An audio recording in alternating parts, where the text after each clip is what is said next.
All right, morning. Opening the meeting of the Cuyahoga County Convention Facilities Development Corporation for January 23rd, 2026. The time is 8:45 a.m. I want to thank everybody for being here. I think we, even in this weather, we wanted Greenland so badly, so it chose to come to Ohio instead. But with that, if we can call the meeting to order, please. And the roll calls. Debbie Berry. Here. David Gilbert. Here. Deb Janik. Majee McClue. Here. Trevor McAleer. Here. Michael Obi. Here. Rashonda Smith. Here. Bonnie Teeuwen. Here. Alton Tinker.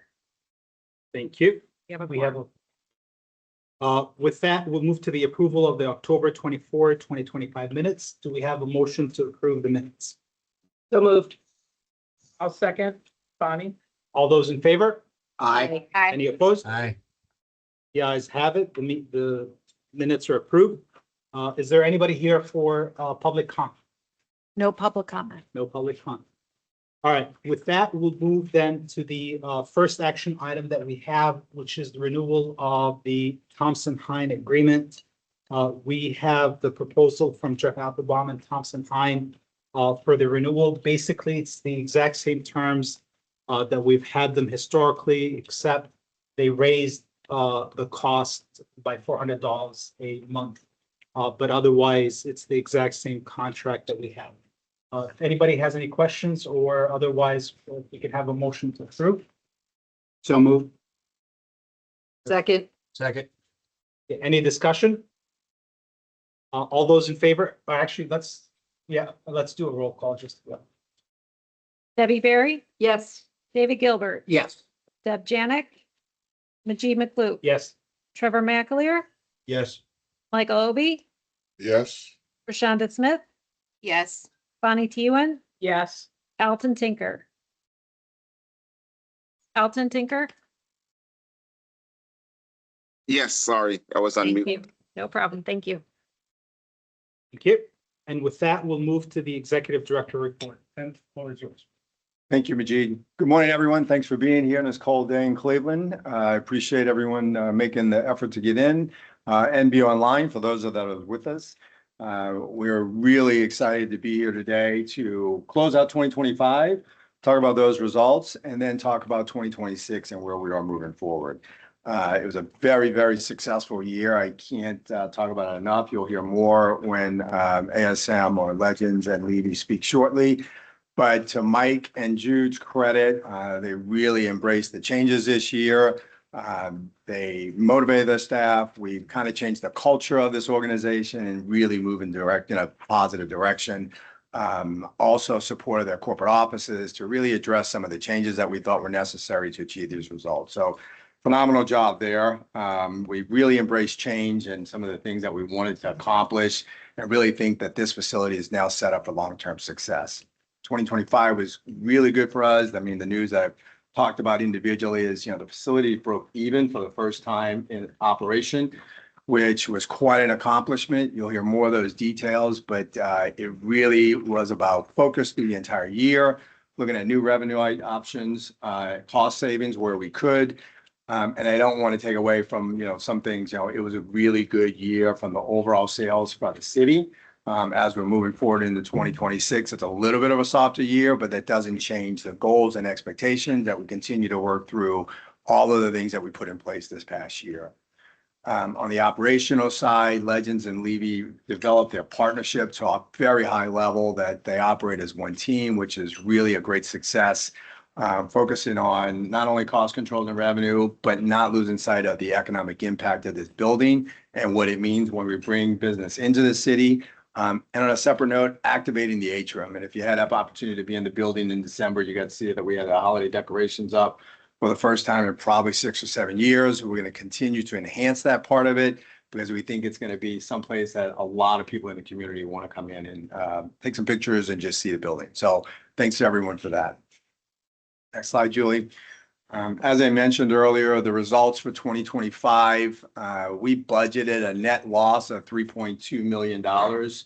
Thanks to the funding of the county to keep this building afloat, Through all of those efforts, we squeaked out $1,679 in profit. So we went from a budget of a negative of 3.2 million into a positive revenue, which is just a phenomenal result for a building of this size to make that type of swing in 1 year.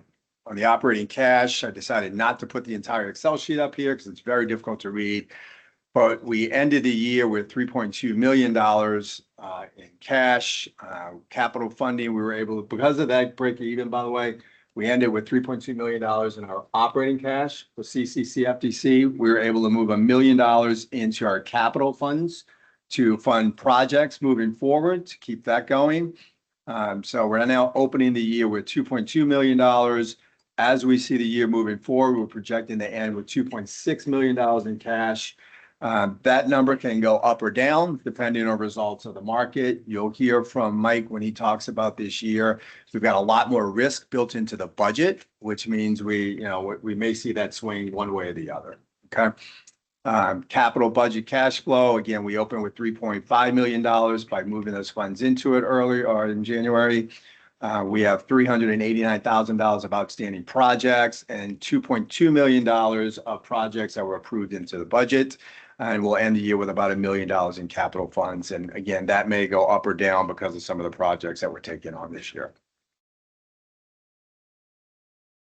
I want to talk a little bit about the overall of CCCFDC, the goals and objectives that we talked about in the board meeting are still in place. We're really getting ramped up in January. We had a really positive meeting with the county executive last year to talk about some of those ideas.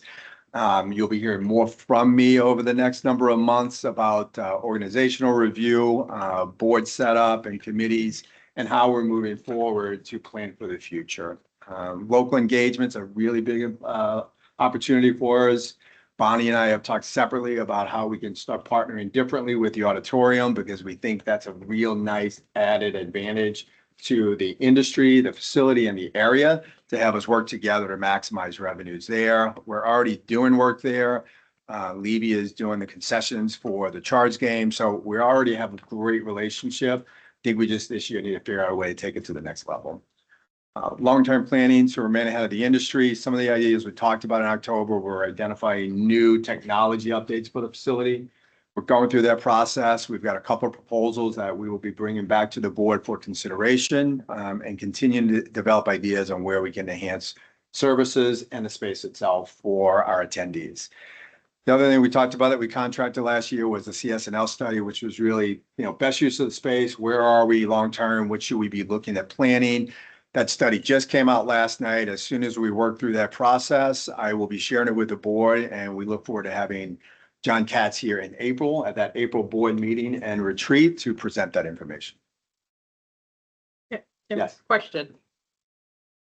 The upgrades to technology, is that classified as a capital improvement? It would be once we figure out exactly what those are. Thank you. Okay. But again, we really want to identify how we can bring AI opportunities into it, into the facility itself and make use of that for our attendees. But yes, it would be capital as we fund it. Thank you. Okay. 5-year goals. Again, I've laid out clear goals for the team here with Levy and ASM to be market leaders and from a sales standpoint and an operational standpoint, be active in the community. We want to start exceeding the industry average of usage days in this facility. We're close right now, but we've got to continue to set that mark so that we'll continue to maximize our available space and occupancy of this building. Reduce deficit annually. We broke even this year. I had a 5-year goal to break even, so we're kind of ahead of that. Doesn't mean we're going to break even every year. Just to start saying that now, we know the challenges ahead of us, but by 2030, we really want to make sure that we're at that point that we can, self-manage.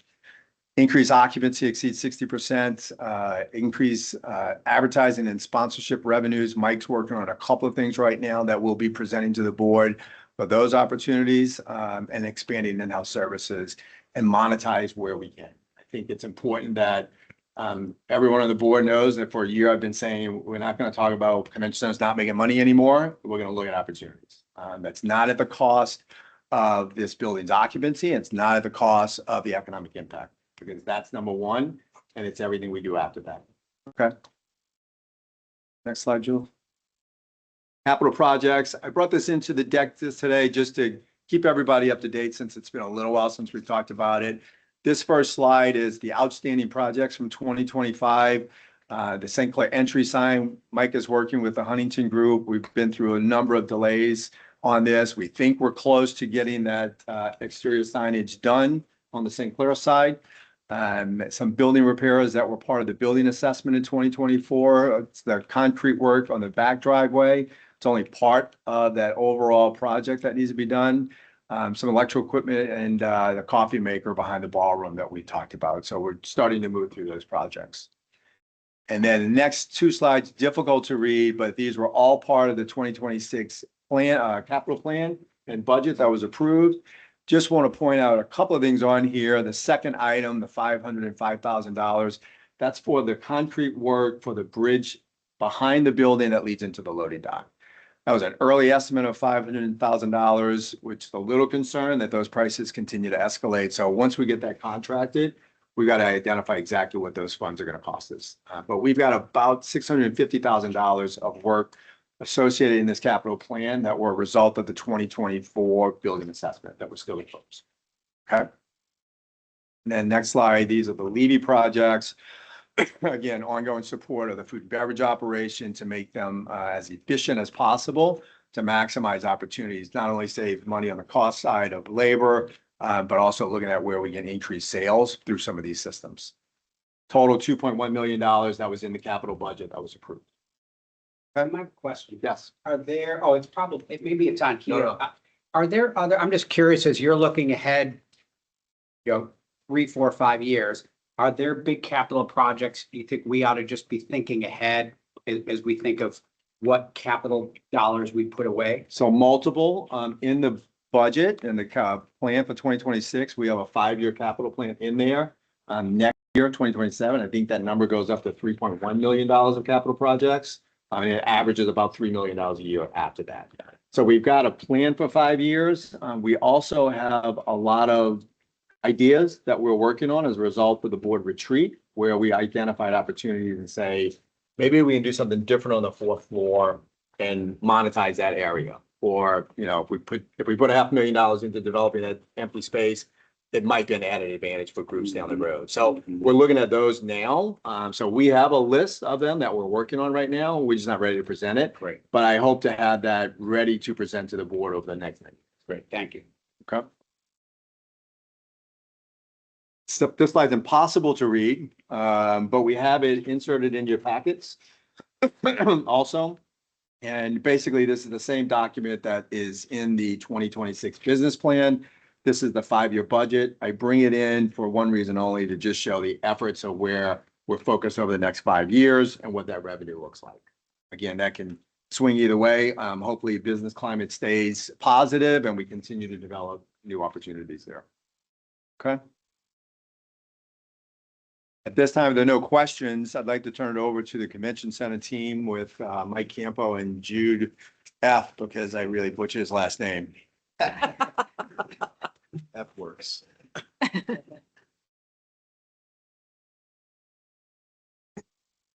Okay, good morning, everyone. Let's jump right into our 2025 year-end report. Starting with our financial performance, starting on the left column, events 149, that was 25 favorable to variance, attendance 390, 27,000 favorable to attendance, gross revenue of 25 million. This was a record in our history. So we brought through this building $25 million this year, which was a record in our 11-year history. Okay, getting down to our net event income, where we back out our direct event expenses of 12 million, add in our non-event income of 1.2, and we're left with a total adjusted gross revenue of 13 million. Now we back out our indirect operating expenses, and as Tim alluded to earlier and mentioned, we actually turned a profit this year. So just want to take a second to pause here and just say how proud I am of our team, these guys behind me. Everybody in this building worked so hard to really get this done. So Just to add, couldn't be happier. I told Debbie this comment earlier and she kind of jumped for joy. She's like, this is great news. We should be talking about. I agree. Again, I can't talk about it enough. We did $25 million. It's about $5 million more than this building's ever done. Number one. Number two, I never thought I'd celebrate a $1,600 profit, but to be profitable in this facility is really rare air for convention centers. And every time I look at the number, I think back to Trevor last year, early in the year saying, convention centers don't make money. So let's not talk about that. But at the end of the day, we did it through everyone's efforts. We will be working with the county and the communication to get that word out and share more because it should be celebrated more. So congratulations. Great. Thanks, job. Tim. Thank you for saying that. Congratulations. I think this Thank is you, Debbie. outstanding and just really appreciate everybody. Yep, thank you, thank you. Just like to mention too, also what we're very proud of is we were able to do this without sacrificing service, right? We kept our service levels where they needed to be and exceeded them, improved them, and also able to drive a profit. So very happy there. Okay, next slide. Okay, so we kind of wanted to give a summary of our event mix for 2025, right? The types of events that we had and which of these types brought in the most revenue for us. So on the left pie chart in green and red, you'll see conventions and trade shows only making up about 30% of our event mix or total number of events. But now when you go to the right, you'll see in green and red, conventions and trade shows make up 80% of our revenue. So while those two event types are only, 30% from a numerical standpoint, they actually bring in 80% of our revenue. So just kind of wanted to illustrate that for the board. Next slide.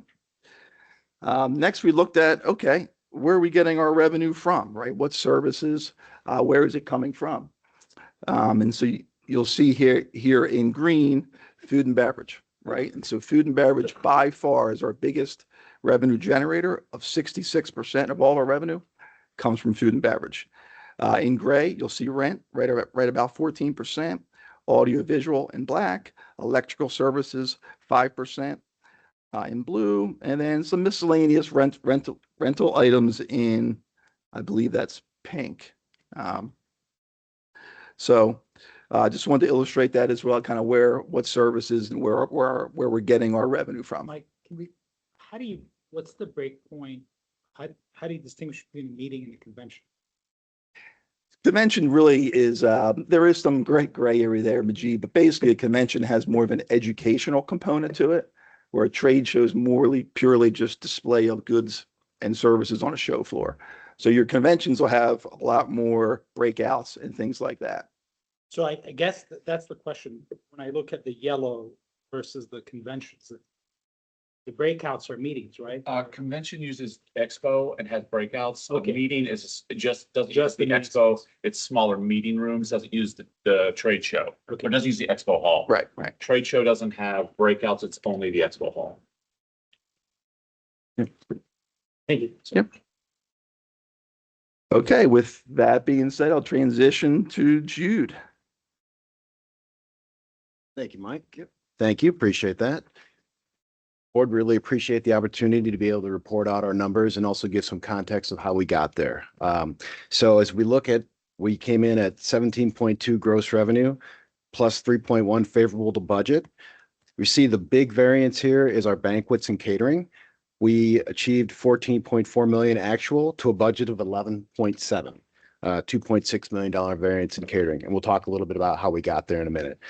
Show concessions, very important as we bring people and we bring visitors into our city, that we show well and put forth the concessionary efforts that please all. We had a budget of 1.2. We came in at 1.5. So we exceeded it by 273,000. Starbucks this year. Starbucks is a bit of a challenge. We had a budget of 925. We came in at 911, just 13,000 shy sort of budget. At one time, we were about 33,000 behind. We caught up big time.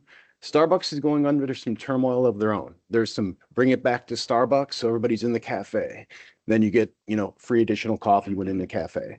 The way that Starbucks have been ran for years, they realize it doesn't work as well for licensees. They're making some major changes and we're all ears and we're implementing those changes immediately. We hope to see some increased revenue and also increased bottom line from Starbucks this coming year. But, we're working through it. And, when we look at Bagel Boulevard, our own homegrown concept, when we had a budget of 180,000 this year conservatively, and we came in at 432,000 top line with a variance of $252,000 to the good. So very happy to report those numbers out and, speak to a little bit about how we got there. Can I just ask a question about Starbucks? And do you have any sense of if it's people that are using the convention center primarily that are going to both Bagel Boulevard and Starbucks? Is it people from the street? Because I see cars pull up all the time and people jump out and, go. Do you have any sense what that mix is? Absolutely, David. That's a great question. I mean, we certainly have our local regulars that come to Starbucks on a daily basis, many being from the Hilton, from the surrounding businesses, from the Justice Center. But when we have larger shows in and youth sports events, we see a major uptick in those outlets. And then when we have large expos as well, you'll see a major uptick in those So the internal outlets. people are definitely working their way to that part of the building and using it quite a bit. No question at all. We're developing a very good local following. When it comes to the Starbucks operation and the way that our new operations manager, Jerry Colvin, that oversees both of those locations, the standards are set high and people come in and they feel warm and they feel welcome in our stores. That's the goal we're trying to achieve, is excellent hospitality. What's the surrounding? So I know there's West Six. How many coffee shops are within a certain radius of where we are? Honestly, there's not many full-blown coffee shops. There's areas that have coffee in West Six, but that one went away. It's hard to operate in this up and down climate in downtown Cleveland and put forth a great effort in coffee, to be consistent. We're fortunate that we have that building regular clientele that uses our outlets on a daily basis. I don't know I've just wondered about that myself. I mean, it's a problem here. It's a problem even in the BP building, 200 equity. Hey, Majid, it's Jeff. Across the street, there used to be a Starbucks that competed directly with it that was in the Marriott, but that's now been converted to a private coffee shop. So that was the Marriott's that competed directly with it that stopped being Starbucks that competed directly that went to a private coffee shop. Yeah, and I realize probably the overwhelming majority of people now order on the app and just come pick it up, but I've debated about visibility from the street. I mean, I know in today's world, visibility is not as much when your app takes you there, but I don't know if there's something to the We just talked about a sign.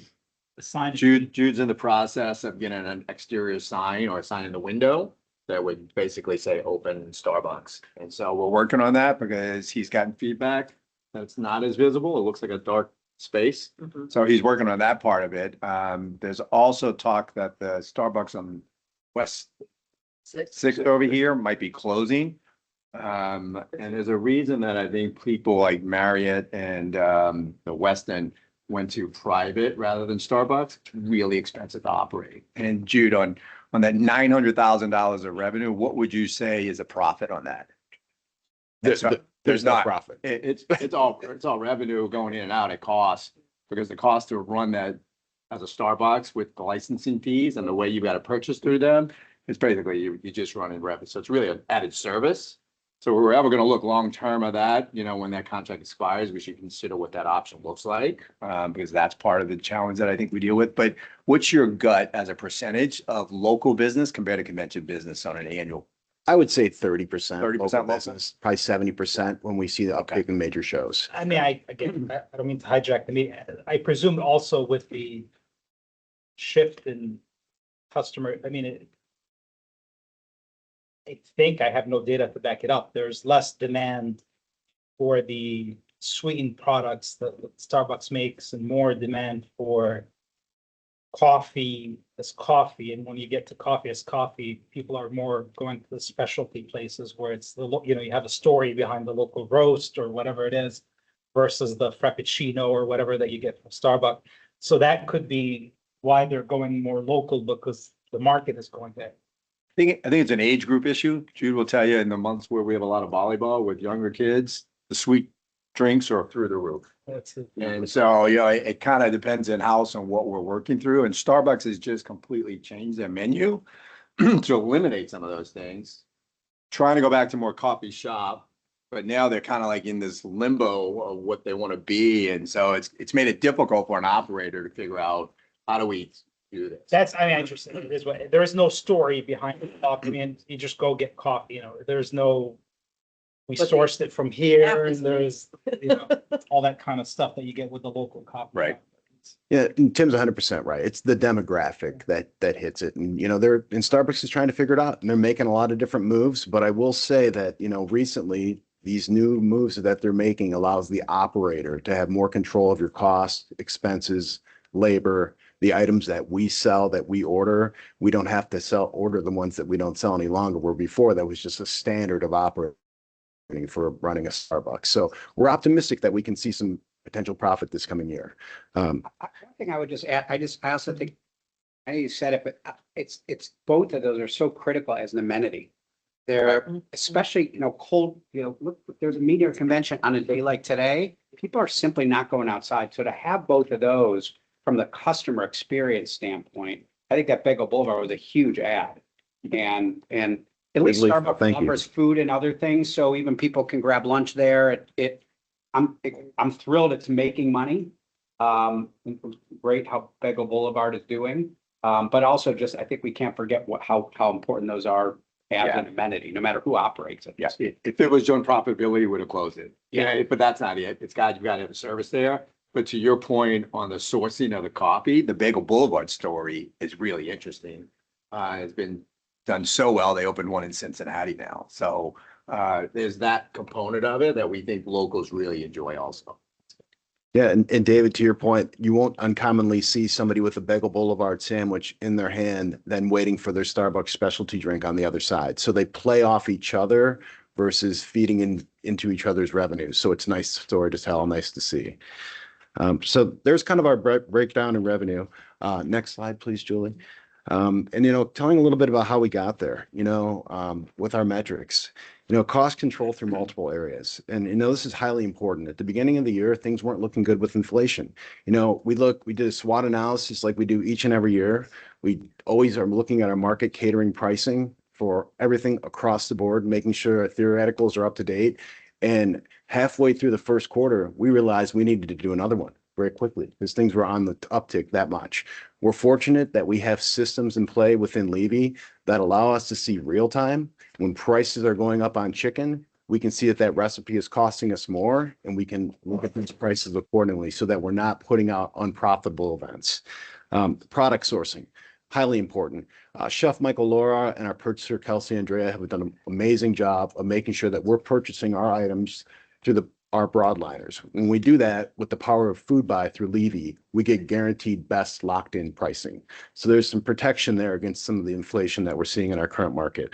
We have good production procedures and we have great show history now. So when it comes to a show that's been through this facility or maybe another Legends or Levy facility, we do our homework, we go out there and we try to produce to a number. We're not going to try to overproduce. We're not going to try to sell it short so that we can make sure that we hit it so that we hit our costs and save them in line. And we have a nimble team that is really responsive to client last minute offerings and demands. We saw last year an uptick in shows and people were requesting additional items. And it's not, we maybe not have the exact item that they want, but we offer options. And most of our clients are very happy with that. They're willing to take those options and run with them, which is the way that we're able to upsell our shows. So, as the Mike alluded to earlier, we're able to do those cost control measures without sacrificing service. Because if you do that, you start to erode your quality. And if you erode your quality, you're set up for long-term failure. So we felt very good about being able to implement those things while keeping service levels very high. Talking about labor management. In this current economy, labor is never easy. So, one of the things that we really focused on this year is cross-training our employees across the board versus bringing in temporary outside labor. I have people that'll be working in the banquets department and shifting up to work at Bagel Boulevard, vice versa. We try to cross-train as many of our employees as we possibly can. That way it keeps our teams built, keeps money in their pocket and versus bringing in outside temporary staffing. We've really heightened communication with employees during peak and off-peak times. So through utilization of the other Levy properties, which is the Great Lakes Science Center and the Cleveland Museum's Natural History, we're able to borrow employees from each and every center. So if we have off-peak times here, we can send our employees over to CMNH if they have Christmas parties to keep them working. If we keep them working, we retain staff. We're not having to go through the hiring, retraining process, orientation, all that comes with heightened costs. As I look at salaried managers supporting other locations, it's very unique that we're set up that within Levy and Legends that if somebody needs help at a different property, we'll push our salary out and go down there. Most recently, Tim alluded that we opened a Bagel Boulevard in Cincinnati. Pretty cool. I was able to go down there with Chef Sarah and our operations manager, Darren Colvin, and we were able to get it open, show them, train them. And that's gone that way when we don't need that business here. We don't have those high business levels here. So we do that all the time. Like vice versa, when we have large shows that are going to require more culinary firepower, more front of house, we can bring in people from other properties. And we intentionally manage day-to-day labor. This year, knowing labor was going to be an issue, we looked at it every day. We have tools. We have a labor dashboard that we can look at. We have declining balances. We have all these tools that are given from up above. It's just implementing them and using them and making sure that the staff is well informed as to how they're looking at these numbers. That way we can control our labor costs. All right, so we talked about that variance in premium. Just to highlight our top 5 events, they were budgeted at 2.54 million. Our actual revenue came in at 3.4 million, exceeding budget by approximately $858,000. This variance is driven in stronger expected attendance, optimized menu, and being able to offer those options last minute request on site. And that makes the clients happy and it puts more money into the county. Bagel Boulevard. I want to talk about, the success of Bagel Boulevard and, as you see this current economy and the client, as you see restaurants opening and closing all across the city, right? We successfully launched a restaurant, concept that we came up with ourselves, and had a very successful first year of operation. It validated our strategy that we wanted a high quality product. The bagels had to be great. They couldn't just be okay. It couldn't just be an average bagel. So we sought out the best we could find to produce at a fast level. But we also implemented local scenography. And I think it's important that you don't walk into a space that just feels vanilla. It just feels generic. We wanted to inject Cleveland, that rock and roll soul feel and vibe, and people feel it when they come to the city and they look at the records on the wall and they see the murals and they start asking questions. So it's telling a story without telling a story. The performance has certainly exceeded local expectations, and it's been a revenue driver. I'm happy to report that recently we were rated number 2 in bagels in Cleveland. Cleveland Bagel got us at number 1, but they've been around for a while and they do a nice job. But for a convention center restaurant to pop number 2 on the list and have some local favorites that are really singing our praises, we feel good about it. So we can't really take away from that.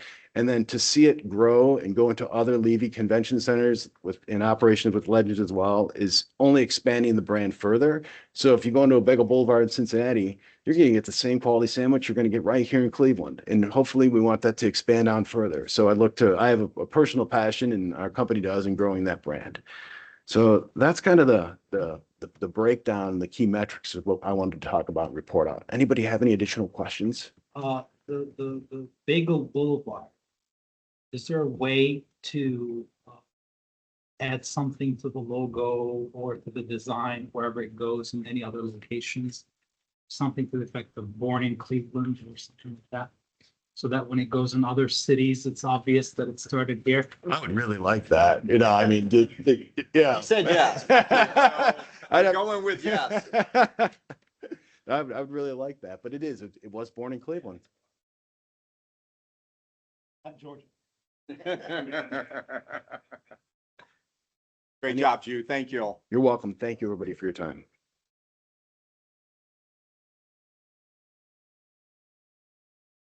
Okay, so continuing on, we certainly talk and have talked a lot today about our financial performance during the year.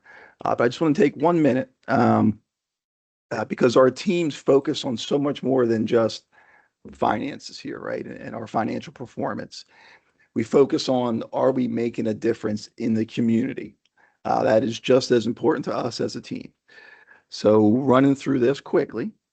In 2025, we did 25 community events, including dental clinic, trunk or treat on Halloween, forfeited land sale.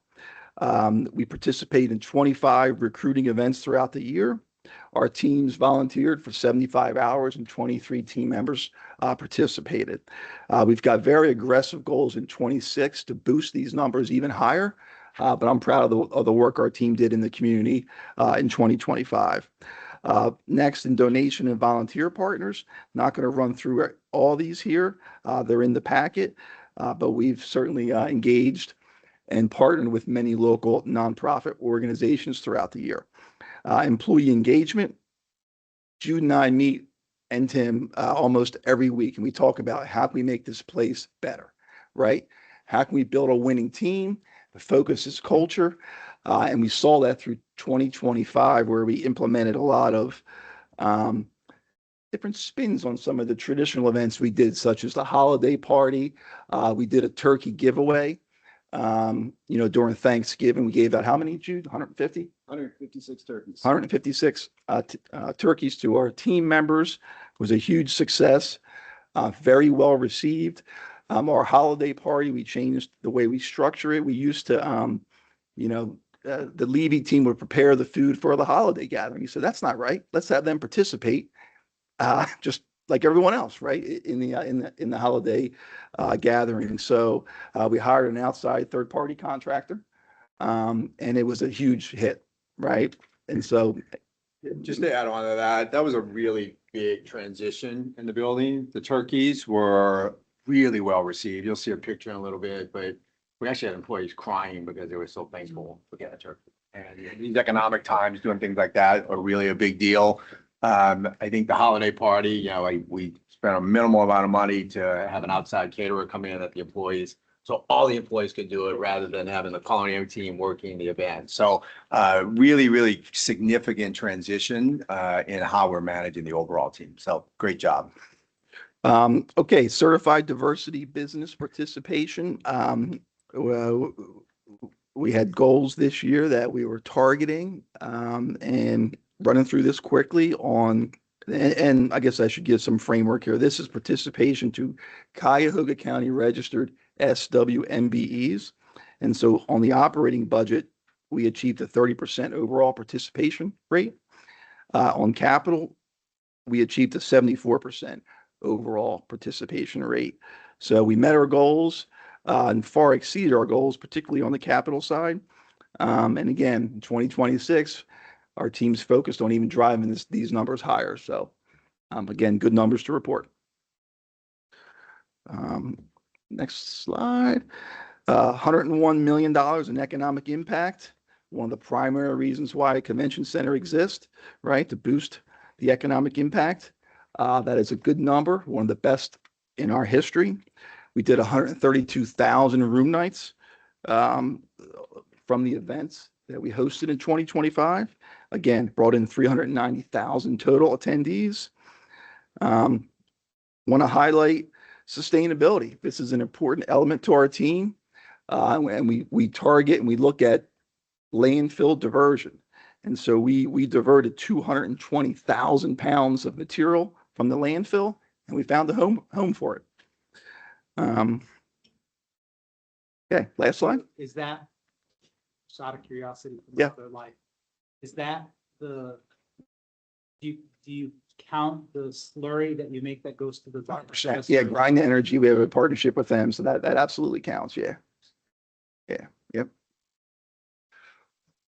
Okay, 2025, just top 10 events. Again, AP reading, first time event for us, greatly exceeded our budget and our expectations. That we got them coming back in 26. We're thrilled that that's the case. We've actually signed them far out into the future. So through 28 at this point in time, soon to be hopefully longer. And also we hosted National Urban League, great event again, and then National Association of Black Journalists. So those three events in particular really helped move the needle for us in 2025. So now I'll turn it over to Travis. Thanks, Jude. Real quick, Mike and Jude have said we're doing really good things here and we want to get that message out. So social media, Instagram grew 866 followers on Instagram, just to tell the story of what we're doing here. And then LinkedIn, that's where our professionals are. 269 followers on LinkedIn that have joined our LinkedIn. If you're not following us on both of those channels, please do. Next slide, Julie. Again, just touching on this, our 3 top posts of the year. Turkey holiday, again, something so small, but such a huge impact that actually was our 3rd most followed post on Instagram when we gave away the turkeys to employees, because every employee, it meant so much. They posted about us doing it. Second was when we did the trunk or treat, with the kids and everything. And then Superman Plaza, obviously, it seems so long ago, but the coverage that got actually generated in earned media through a critical mention report that Legends ran, 2.5 million in earned media through 162 mentions through media. So Legends ran that report for us because that got national media attention. So those were our 3 top media through the year. Next, Atrium, talking about this. Of the 149 events we did, 90 of them utilized part of the Atrium in some capacity, and just 5 of them in the black area below. I wanted to highlight these specifically. The top 3 could not have happened here if we did not have the Atrium. The other 2 only booked Cleveland because of the Atrium and were exclusively in the Atrium, didn't use any other part of the building. So again, we're using the Atrium the way it needs to be used. 3 of the biggest events we did in 2025 don't come to Cleveland because we wouldn't have had the space 2 years ago without the Atrium. The other 2 don't consider Cleveland because they wouldn't have looked at us without this space. Next slide, Julie. Lead volume coming into the building. 547 leads came into the sales team this year. That's up 85 leads or 18%. Sales team also conducted 103 leads. Of that, we booked 162, so that's a 29.6% closure ratio, up 2.8%. Roughly, we closed a lead every 2 days. I know I'm not the math guy, so it's not quite every 2 days. I get the finance guy looking at me. I'm a sales guy. It's close enough. So we were a little busy, which is a good thing. And then I wanted to go into, so of the 162 events that we closed, 74 of them arrived in the year for the year. 88 arrived in 2026 and beyond. Of those leads, the sales team generated 74 of them. Look at my numbers. Of the ones arriving in the year for the year, we did 71. Of the ones arriving outside, we did 55. And then our partners in Destination Cleveland did 36 total. So again, you can see in the year for the year, it's generated by the team. David's team, then further out, obviously the bigger stuff, the stuff coming in. So it's a great partnership with Destination Cleveland and the Sports Commission. But overall, of the 162 leads that the team booked, $10 million in booked revenue coming through the building, contracted starting 2025, moving in through the year.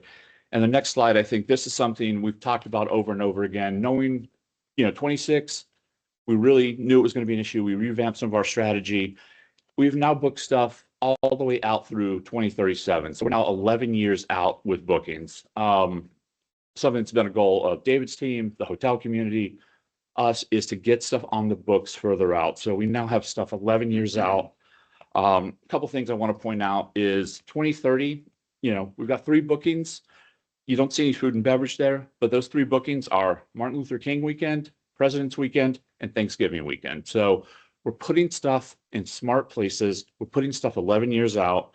We're putting stuff where it makes sense, and we're booking further out to lay the foundation to be successful in the future. Also, 2029, we knew it was a need year. We focused on it, and we put 5 bookings, 30,000 room nights into 2029. Also, just kind of a comment, 8 leads we booked in the last 2 days of 2025, 50,000 room nights. So we were on the phone until 8 o'clock New Year's Eve, closing business. Mike Campo was walking around the New Year's Eve party with a backpack and a laptop to sign contracts on New Year's Eve. The Hilton, myself, and David's team were literally on the phone at 8 o'clock at night closing the last contract. So we do meet quarterly now and monthly with the Hilton and the hotels to go over this funnel to stay ahead. We've changed things to never have issues that we're running into a little bit in 26. Just, we've learned what we did wrong and we're not going to do it again. Next slide, please.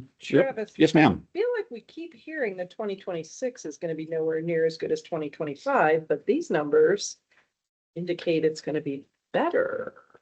Other than just the number of events, but all your other metrics are higher. We're booking events, but they're not as big and we don't have the potential. The ones we have in 25 had the potential for so much more growth. We're not going to do as many events and they're going to be smaller. Except the food and beverage is higher, the forecasted attendance is more than double. I mean, that's got to be.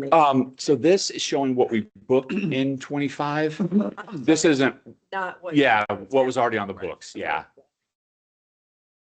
Yeah, no, sorry. Yeah, this is just what we booked Okay. in 25 for 2030. Yeah. The real challenge becomes as that window closes, Yep. right? The quality of groups and the revenue Right, the last minute gets stuff. smaller. Right. Yeah. We didn't have the base going into 26 that we had into Which is 25. why working with Destination Cleveland longer out, the more we can book 4 and 5 years out to quality groups. Yep. Stacks Yeah. quality business. And we know we've got- And it just shows, I mean, how many events in 25, for 25, but they had almost no room nights. It's more local stuff, but they pay money into the building. That's great. Right. Now that building the house, laying a better foundation, then we can fill in the cracks with stuff. Very quickly, I don't want to go into this too deep, but survey, this came up in the last board meeting. I want to address it again. We have 3 ways that we can work with customers, events to get feedback about the city, about the building. First way is the meeting planner survey. We have 9 categories with 17 mandated questions that we send out to every event planner that stays here. Second way is we have attendee surveys. You'll see them around the building. There are QR codes on every room, every reader board, every water fountain scattered throughout the building. Unfortunately, right now, our data sample size is too small to get what they call an accurate response rate to be able to accurately demonstrate those. We've got a couple things in place to try and boost that response rate. Third way is website. We actually have an ability to get responses through our website. We got 149 in 2025. Random questions, doesn't even have to be somebody who's ever been to the building, but we got 149. The one thing there that I'm very proud of this team is of the 70 venues and legends that participate in that program, we are the fastest response rate and the fastest resolution time in the company. 1.29 hours for resolution through our website. I really do give a lot of credit to our, we call them our response team for the website. So it's just, again, it's everything from somebody wanted to book the venue, somebody lost something, somebody had an issue when they stayed here. We don't know what the request is going to be, but the fact that it's under an hour and a half for resolution through the company, kind of impressed with the people that do that. So next slide, Julie. These are the 9 categories that the 17 questions fall into. And these are the scores for 2025 for people who scored us either a good, very good, or excellent for the meeting planner. So again, any meeting planner who gets the survey and scored us a good, very good, or excellent, this is the percentage of those people that gave us those scores. So like Tim said, like Mike said, like Jude said, we had a phenomenal financial year, but we did not sacrifice service. There's not one score below 92. So to be able to turn a profit and not have a score below 92, that's a credit to the leadership and the team that we have in place here to not, again, sacrifice service and do what we did with the amount of people that came through this building. However, yes, sir. If it's good, very good, or excellent, get 100 on that. Yeah, correct. So curious about, are we safety and security? What's the issue there that have somebody rate us not good? Yeah, so then there below that you have poor, you have average and poor. So Do we know what the safety issue is? Is it of the city? Is it of the convention center? Is it of what?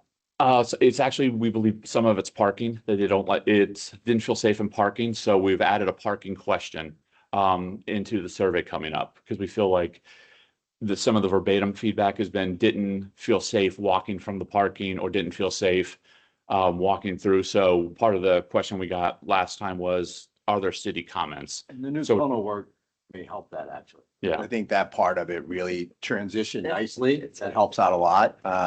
It's a subjective question. We don't ever know exactly what they call safety and everybody's got a different perspective of it. Legends is actually bringing in a system now that we're looking at as a capital expense, which is basically how do you describe it, Mike? It's a Walk metal detecting, metal Evolve. detecting, screening system that you'd place at the door. So if there were a weapon, let's say, I think similar to what's at an airport, the problem we're dealing with is number one, the cost, but we've got a lot of doors, a lot of entrances. So we're working through that process to figure out what that looks like. So, and so we've added, the question last time came up, are we asking questions about the city? At the time we weren't. So the next slide, we are implementing these 4 questions about Cleveland as a city. And then what led to your rating. Safety is included in there. So we want to be able to break that out to say, is safety of Cleveland leading to your answer? That'll then tie back into your question about safety, and then also parking, because parking for the local business we know is an issue. That'll give us a little more feedback to be able to understand. And then there is an open-ended question number 3. So this will bring us up to 21 questions on our survey to be able to do. And now we have a place to be able to do open-ended comments. So it's not just a, check a box. And we hope that'll give us a little more clarity on, while 93 is good, there we go. We got a question. Michael, do you have a question? Yes, yeah. Could you go back to the previous slide? I just want to make sure I'm reading the percentages right. Sure. So this definitely, this is a great scores. Is the 100% those that score good, very good, and excellent, correct? Correct. I wonder and this is a scale of 1 to 5 Yes, sir. questions. Do you know what the percentage from a marketing, I'm not a marketing expert, but I hear surveys like this, a loyalty score. Do you know what loyalty score is? Is it very good and excellent as being loyalty, versus good? And if that's the case, what percentage of these responses were that loyalty level? If you're scoring someone a 1 to 5, I've seen metrics where they focus on those that score 4 to 5 as being the loyalty. Do you have insight on that? I do. We have different ways to filter this, where we could remove good and do a very good and excellent, or they have something called a net promoter score that they equate to kind of a loyalty score that we can also import and do a different data run as well. It gets a little more complicated that way, but that's definitely something, probably a different conversation and a longer explanation, but I would absolutely set up a time and kind of walk through that if you're willing to. It's a little complicated at the beginning because it's a 1 through 10 score, but they can filter it about 20 different ways. And I'd be glad to do that. Okay. Yeah, I think that'd be really helpful in honing in on those that really scored you very high, because sometimes people just randomly pick the middle of the road score. But I think the excellent piece and the very good, that 4 and 5, if it's on a scale of 1 to 5, and then if it's 1 to 10, around that 9 and 10, is really where you want to get your people to be, where they can really advocate and refer business to you. So it'll be good to just kind of have that breakout. Okay. No, I think it's a very fair point. Thank you. Sure. No, thank you. Thanks, Michael. People pass the survey. So those are the questions. And then PACE reports. So this is kind of a comparison. Again, we've talked about us, Hilton, Destination Cleveland team being tied in together. When we turn stuff at the same time when David and Gordon's team tends to turn stuff, so you can kind of see we've shifted into a new kind of, 1 year out, 2 year out, 3 year out pace. We kind of flow with David's team. And I know Larry's on, he's going to touch on Hilton, but you kind of see we're all tied in, and then we kind of fall off now into our 3-year pace, because now we're into where we were for 2029 is where we were. 2028 was such a good year for everybody. Now it's 2029, 3 years out. How do you explain the discrepancy? 29 trends seem to be similar. 29, the orange and the green are down, but the blue is up. So 28 was such a great year for us. 25 to 28 28 was such a great year, so that 3-year out. Now 26, 29 is a 3-year out. And that's such a bad year. So it's kind of we're rolling into that 3-year out was so good in 25. It's now so bad because 29 is still an off year, if that makes sense. But the Hilton, and I think Larry will probably touch on it better than I will. I think their 3-year pace is better than we haven't picked up as much as they probably have 3 years out. Larry's probably like kicking something right now for me saying that without him jumping on yet. So I'm going to kind of defer to him to explain why they're a little better off than we are. And again, we're so tied in with Destination Cleveland that far out that when we turn, they turn this far out. That's why we're almost identical on pace. Majid, I'd also add, the further out you go, you could be really skewed by one big event. Mhm. So we could book one big event next month for 29, that would boost that significantly, because the way pace generally works is the further out you go, the less you're gonna book. I mean, our sweet spot is probably 18 months to now it's probably 3 years. We used to be closer in, which is great to book further out. But we all have a goal together for 20, 30, 31, 32, but every year it's a little smaller because the opportunities, usually the really big events that don't even fit in Cleveland are the ones booking 5, 6, 7 years out. So it's sometimes these pace reports further out, they're a little tougher to predict because it could be really dependent on one, because your goal is smaller. The one other thing I'd say, the reason this kind of booking is so important, it helps all of us to determine when we start to get closer to a need year, where do we put more dollars in, and not just concentrate on, but give more deals and things. So this is fairly new for us, really trying to look at pace this far out over the last couple of years. And it's really helped us as collective team. Yeah, I'm trying to think though, in terms of room availability for events You're talking with the Hilton? with the Hilton. I know it's not what this is very underwater. This shouldn't be the case. In my opinion, if the Hilton is part of this building and you work in concert, what this shows is, I think, that Hilton, and this is not casting judgment, I'm just looking at this. Hilton has booked a whole bunch of stuff in 28 and 29 on their own. So when we're trying to get large conventions or meetings that fit in this building, we need room blocks from the Hilton and others. And now we'll go to them and say, hey, we have a big group for 29. We would like 60% of your rooms and other hotels.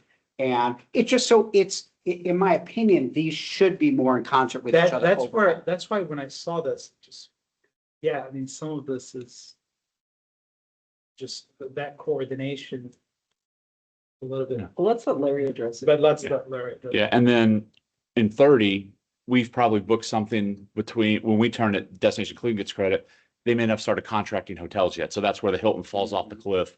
And we've turned it, they probably haven't gone to the hotels to start contracting hotels yet. So that's where it reverses. So and that is any questions for me? If not, Mike's got a couple last minute little wrap ups and we're done. Thank you all. Good job. Mike?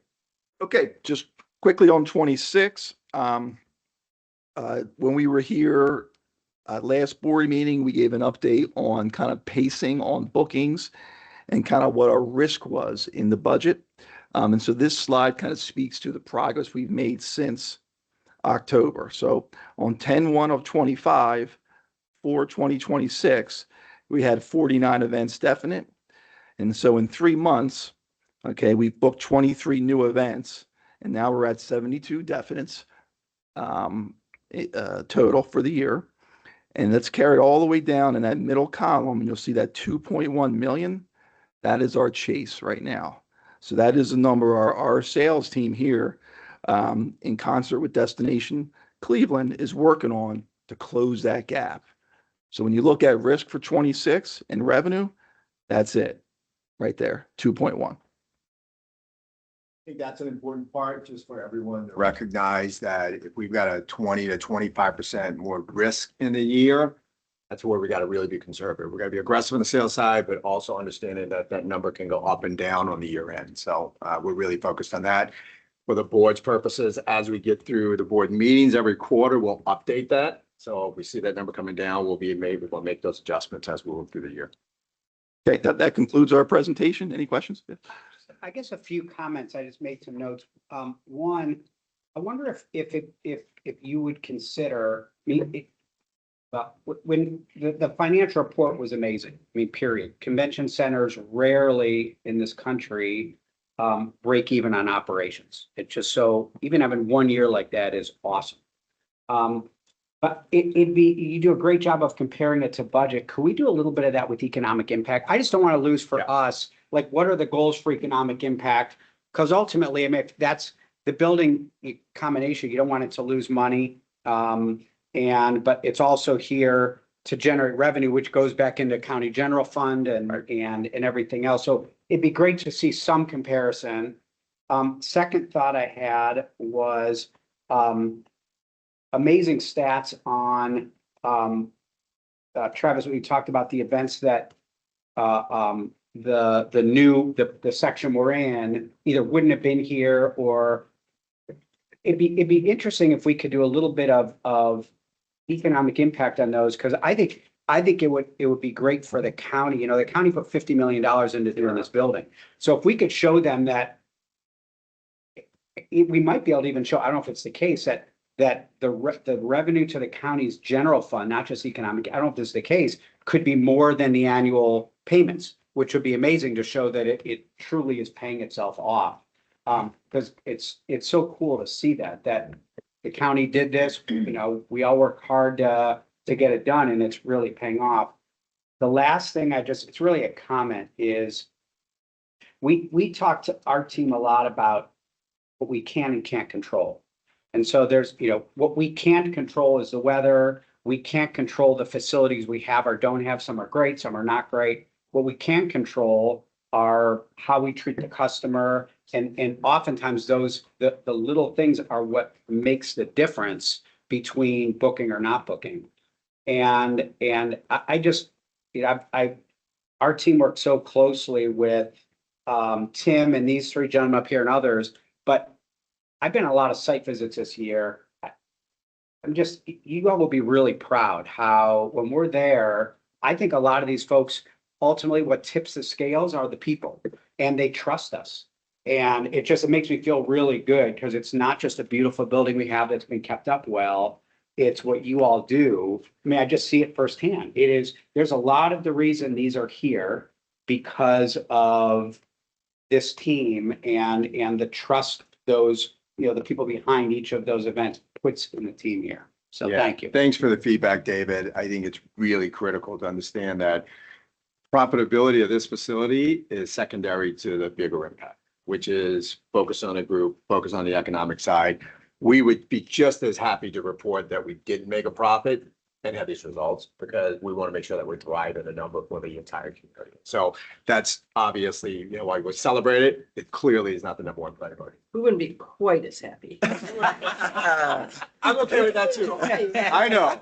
I get it. But yeah, I will share a quick story on that, only because when we got to the end of October and started looking at the numbers, John Page and I talked and said, if you want us to make it profitable, we can do a lot of different things. And the answer was no, we're not going to start cutting staff. We don't want to do those kind of things just for that goal. Continue to focus on our priorities, drive business, success of this building, and how we take care of our customers. That's number one. Yeah, I agree 100%. And congratulations on this. I'm trying to keep this moving. But, Yeah. but the one thing I just wanted to say, I've talked with Tim about this before. Again, the little things that matter that sometimes people notice. We may already be doing that, but it's probably not a bad idea to have somebody permanently on a weekly basis or something, checking the building, paint touch-ups. I mean, I think we don't want to think of paint touch-ups as part of capital repair projects, or we have to paint the whole building, or the columns when you're walking, things of that nature, things that people notice. The doors to the restroom, I mean, when you see the scratches on them, or some of that stuff, if we can keep up with it on a weekly basis, I think those are little things that the customer I notice them when I walk in the building, I can tell the customer notices them. So just to keep up on those, I think that makes a big difference. Thank you, Majid. Great feedback. Thank you. Thank you. We'll let you move on now. All right, and now Larry. for the Hilton update. Good morning. Next slide. So 2025 sluggish year for the lodging sector. December was flat to 24. It's actually better. Prior months had all been negative. So to essentially break even was a little bit of a win. But for the year, industry-wide RevPAR was 1% below 2024. There was still some skew, but based on the market segment, upper upscale and luxury did a little better than lower end scales. This sluggishness is expected to continue into 2026. Different industry forecasts are anywhere from 0.8 to 1 to 1.5% RevPAR growth, primarily coming in ADR. Most sectors are expecting an occupancy decrease of around 1%. So sluggish all around, and that's expected to continue into 2026. Next slide. Looking at Cleveland, for the year, RevPAR, this is the broader MSA, we'll go over downtown a little bit, was negative, down minus 0.7%, to the overall average down 0.3%. So a little bit of a greater decline, but that's also coming off of a very strong 2024. So you're benchmarking off of a very high level, higher than the growth rates in 24 for Cleveland than the US overall. Next slide. Downtown Comset, RevPAR down about 2.6%. Again, primarily, it was interesting to see definitely an occupancy play this year, a little more transient demand, but at lower rates. So occupancy up, ADR was down overall. Some of the ADR skew is based off not having those two major events. You can see there, April and July from last year. In terms of bigger trends, airport passengers down slightly to 2024. David mentioned sort of the booking pace and window. David's spot on. When you get out to 2029 and 2030, a lot of it's just you're dealing with some relatively smaller numbers. So to be go from hypothetically 6,000 to 7,000 room nights means you're up 16%. That's it's 1,000 room nights. It's the percentage can get skewed when you get out beyond that T+4 and beyond. On changes in supply, still some renovation planning underway and ongoing downtown. This is the time of year to do renovations. Certainly a couple of new projects underway as well. And then the DoubleTree Hotel, as many people saw, is set to close end of this month. Any questions? Any questions for Larry? All right.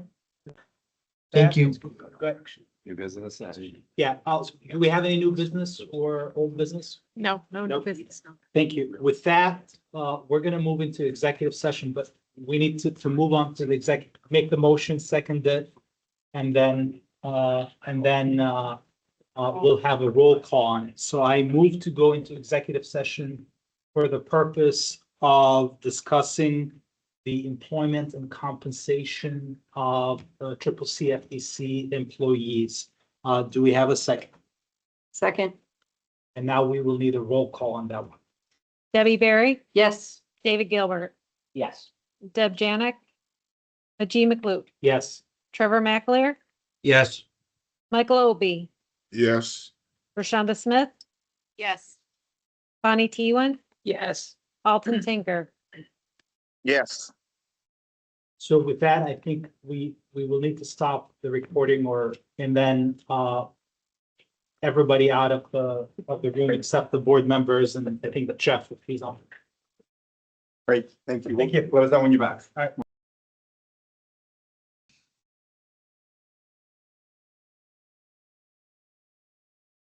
Okay, are we back? Yes, we're back. Okay, we're back. The board went into executive session. We don't need to vote to come out of executive session, so we're out of executive session at 10:16 a.m. The next meeting of the board would be April 17, 2026 at 8:45 a.m. A reminder to everybody that the board retreat is immediately following the board meeting. I am here appointing an ad hoc HR and Compensation Committee consisting of Debbie Berry, Mike Obi, and Bonnie Teeuwen to look into the question of the compensation of our employees and report back to the board with the idea that the board would take action on whatever recommendations come back from the ad hoc committee on at the April meeting, with the idea that any decisions would be retroactive to the first of the year. And we will also establish a formal committee. Jeff, I ask you to prepare to make sure that the paperwork is ready for the board to establish a permanent HR and compensation committee at the April 2026 meeting. But the idea is we'll be able to take action with the ad hoc committee between now and then, and it would be retroactive. And with that, we adjourn the board. Thanks, everybody. Thank you.